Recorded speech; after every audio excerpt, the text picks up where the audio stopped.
নওপাড়া অভয়নগর যশোরের একজন বিশিষ্ট ব্যবসায়ী জনাব আনিসুর রহমান তার নিজ ব্যবসা প্রতিষ্ঠানের সামনে খুন হন। এই খুনের পরপরই পুলিশের একটি টিম ঘটনাস্থল পরিদর্শন করে স্থানীয়দের বিভিন্ন সাক্ষী এবং সিসি ফুটেজ আমরা পর্যালোচনা করে খুনিদেরকে শনাক্ত করতে সক্ষম হই।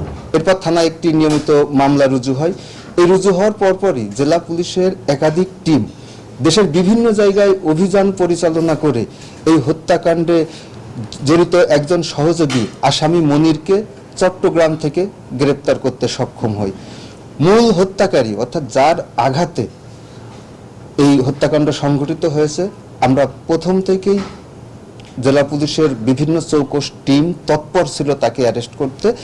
গত রাত 2টার দিকে যশোরের আরএন রোডের কাছে একটা বাড়ি থেকে আমরা এই হত্যার মূল আসামিকে গ্রেপ্তার করতে সক্ষম হই।